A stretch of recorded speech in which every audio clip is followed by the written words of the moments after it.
Welcome to your monthly market report for April of 2022. My name is Stephen Stanley in the Moorhead office of United Real Estate, and I'm excited to be here today to kind of walk you through the most important topics that you need to have top of mind for the housing market today. Today, I'm going to go through the impact of rising mortgage rates on the housing market. I'm going to give you a spring market update as well. So this will be hopefully a little shorter than usual. So I'm going to start right off the bat with the impact of rising mortgage rates on the housing market. You know, a lot of people are seeing mortgage rates rising and they're asking the question, are home prices going to fall? What's going to happen to sales, right? And there's a lot of big questions out there and a lot of uncertainty. And so what I've done is, just like before, as always, I've gone back, I've pulled together the historical data to show you what's happened historically when mortgage rates were rising and what happened in those environments, so that you can use the data and the facts to create your own market opinion on what's going to be happening going forward, okay? So what I'm going to start with is a look at how mortgage rates have been rising this year. No surprise, right? Mortgage rates are on the rise. This is data from Freddie Mac. It goes back to the very beginning of this year. What you can see over there on the left is that mortgage rates started out at 3.11% for the average 30 years fixed at the beginning of the year, and they've just steadily climbed since then up to 4.76 is the latest data they're looking at right now. However, when I looked yesterday, they were at 5.30. So now, and I'm sure you're probably seeing something higher maybe in your market, and that's very realistic, right? The data that Freddie Mac presents here is actually a look back at a previous week. So at the very end of March, average 30-year fixed at 4.67. Now here in April, we're over 5. So, a lot of people are asking why. So let's see if we can answer that. And I think this next quote will help us get started with that. It says this is from Freddie Mac as well.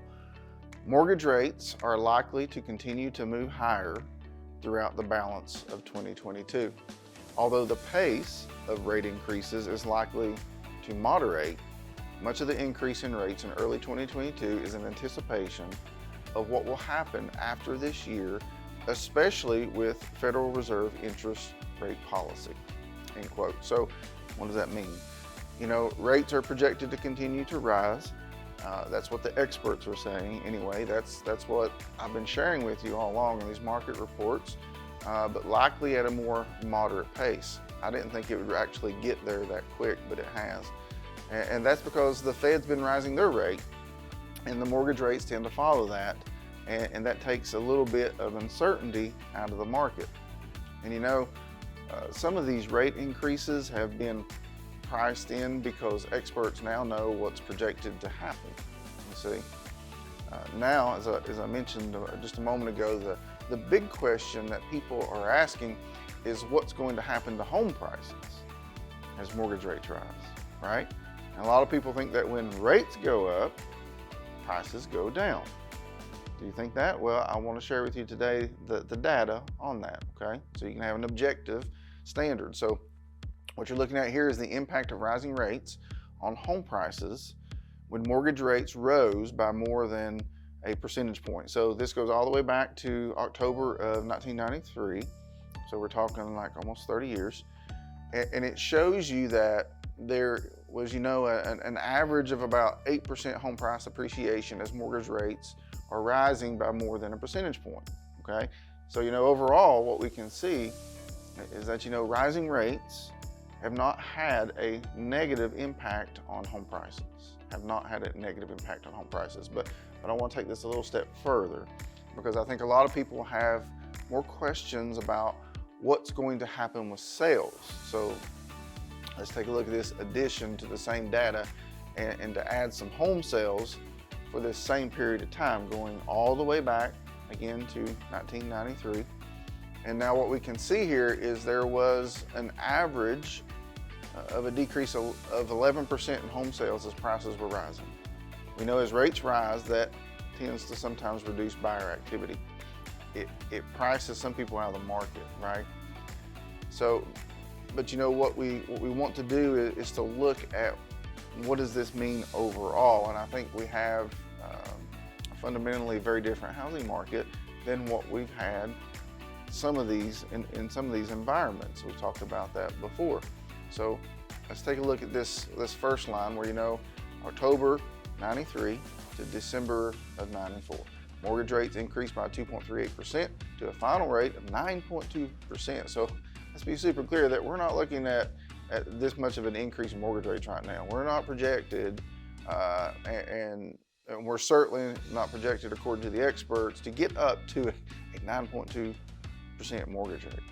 Okay, so very, very different environment than what we're talking about and what we find ourselves in currently. So I want to factor that out so we can look at the rising mortgage rate environments that were closer to what we're seeing today, which is, you know, 1 to 1.5% increase. All right, so let's look at the same data, and what you can see overall, there's a little bit of orange, there's a little bit of black, meaning home sales as mortgage rates are rising in these environments, really very negligible impact, right? So maybe down by 2%, maybe up by 2%, roughly that 2% impact on home sales as mortgage rates are rising in a similar environment. And of course the outliers, 2005, 2006, which we know was the lead up to the housing crisis, and home sales dropped by like 14%. And so what we can see here is that when you factor this data out, we start to see that rising mortgage rates don't have a huge impact on home sales. You with me? So, you know, but why is that? And I think one of the big things that we have to look at is what's available for sale. All right, we have to look at the inventory component, because today what we're seeing is just drastically low inventory. You know, inventory today is lower than it was in January of 2021. And keep in mind, that was historically low then, okay? So very, very low inventory. It's a huge deficit. And when inventory is that low, we want to think about what's projected to happen going forward. Home prices are projected to continue to rise because there just aren't enough homes for sale. Follow? So, you know, we talk about supply and demand a lot in this environment, and that's what drives home price appreciation. So when we think about home prices rising and, you know, home sales, we're also seeing plenty of buyers in the market, a lot of buyers in the market. And it's really a matter of buyers just can't find homes to buy. There's not enough inventory to do that. So when you see headlines about, you know, softening in home sales at any point right now, it's not because of rising mortgage rates. It's because there aren't enough homes to buy, right? And buyers who want to buy aren't able to find homes right now. So I want to layer in the inventory data because I think that helps paint the picture of what's happened historically and where we're headed as well, okay? So when we look at months inventory, and we only have to have it going back to 2003, 2004 for this series of data, but we have 5 months of inventory, 4.5 months, 4.8 months. You know, we had a very, very different inventory level than what we have today. So when we think about, you know, those environments where it looks like, oh, you know, 2012, 2013, where there was a little bit of negative impact on sales, inventory was very different. It was completely different. Home prices are projected, it's projection, to continue rising. Inventory is still very low, and that's the driver that's going to propel us forward when we look at what could happen in the market with home price appreciation as well. So what I want to do is kind of pause here for just a moment and kind of just summarize where we're at as we look at this data. As mortgage rates rose by more than 1%, and when I think about a similar environment to where we are right now, home prices continue to appreciate. Very negligible impact on home sales outside the housing bubble, of course. And then months inventory was very, very different. And where we are today in months inventory is projected to continue to make home prices continue to rise. So they're going to keep going up. And so I want to wrap up with a few quotes from the experts, because I think home buyers are saying, what's going to happen with the market, and I want you to be able to lean on this data historically, be able to formulate your own market opinion. But I think you can also lean on what the experts are saying, and I think this really helps. So let's look at what NAR, National Association of Realtors, is saying. I quote, "When higher short-term interest rates will push up mortgage rates, I expect some of this impact to be mitigated eventually through lower inflation. Thus, I expect the 30-year fixed mortgage rate to continue to rise, although we aren't likely to see big jumps that occurred over the past few weeks." All right, so what's that saying? It's saying inflation is driving this increase in mortgage rates, and we expect it to continue to rise. That's what we've been saying, right? We've been sharing with you what the experts are saying in my market reports, but it won't be quite as a rapid pace of what we've seen over the past few weeks or so, because that's the nod to the Fed and to the experts pricing this in, okay? So that's what the NAR is saying, National Association of Realtors. I want to share with you what Freddie Mac is saying. It says this, history suggests that when rates rise, there is an initial bump in home prices as many move quickly to buy a home before rates increase further. But after that period, home prices slow. They go down, but they slow.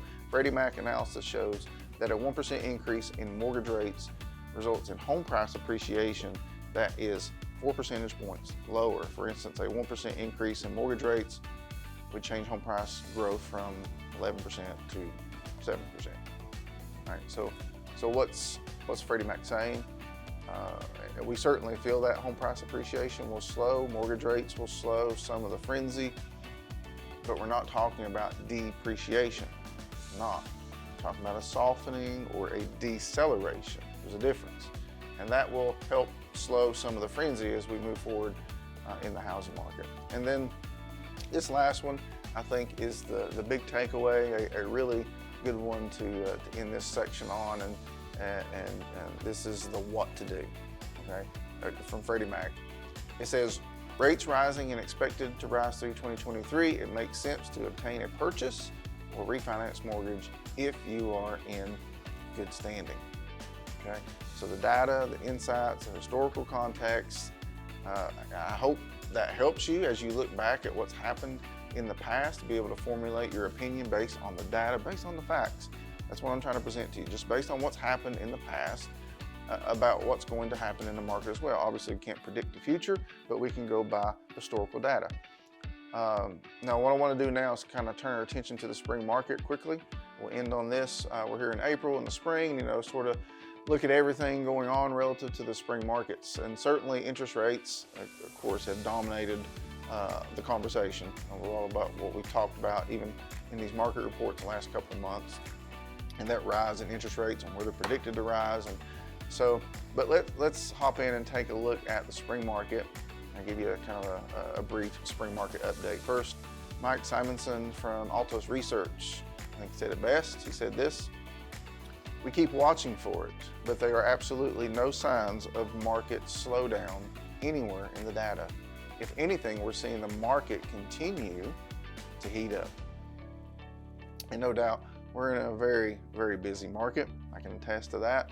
I have been in one for the last couple of years, all through the time when we were in COVID, and all through last year, and certainly coming into this year, meaning we're saying, okay, maybe the market's starting to moderate. But we're seeing a very, very busy market right now. If we start to break that down by traffic maps. NAR just came out with the most recent buyer and seller traffic maps. I don't know if you've seen these before. Let's start here with the buyer traffic map, which you can see all over the country, with a few exceptions. Strong traffic from buyers. Right, my state of Kentucky, as you can see there, strong buyer traffic, and we're seeing that on the ground. And you know, the rise in rates is not slowing down buyer traffic across the country. We certainly can say that. A few states there where there's maybe stable buyer traffic, you can see. We're going to continue to watch that, of course, but as we head into the spring market, very, very strong buyer demand, okay? And you know, if we look at the other side of this coin, seller traffic, very, very weak to very weak seller traffic across the country. Matter of fact, in the middle of the country, if you look there, above Nebraska and Wyoming, kind of looks like there's nothing there. Thankfully, here in Kentucky, as you can see there, we're stable, along with 3 other states. That's it. Everything else is very weak. So across the country, very, very few sellers. And so what happens? Anytime you're at that type of market, you got strong buyer demand, you got a lack of sellers, keeps the upward pressure on prices, right? And I'm going to talk about that in just a minute, a little bit. But if there's any sort of good news relative to the sellers and listings, it is in March. Active listings increased in this country for the first time in 6 months. So that was good news. If you go back to the fall of last year, around September, we started to fall down in active listings, all those being consumed by the buyers in the market, and we're starting to see a tick up. Very little, but nonetheless a tick up. And the interesting thing is, if you look at where we're at March, 382,000 active listings in the country according to Realtor.com. And remember, they factor out all the pending listings and things like that. These are just actives, okay? And you go back to March of last year, just shy of 100,000 active listings short this March as compared to last year, okay? So we need more listings, please. We need more listings, we need more sellers, and we know that across the country, but all of this leading to sort of a bias towards the upside, meaning forecasters that are looking at the market are saying, you know what, we thought it was going to be this amount of activity, but we see it being a little bit more. And I think it's articulated well here by Fortune. They say now more industry insiders are throwing out their previous forecast and replacing them with more bullish short-term looks. Wise, I think. Indeed, some experts say the 2022 spring housing market might go down as one of the most competitive on record, okay? Now, so let's go back and review this again. Strong buyer demand, yes. Weak seller traffic, yes.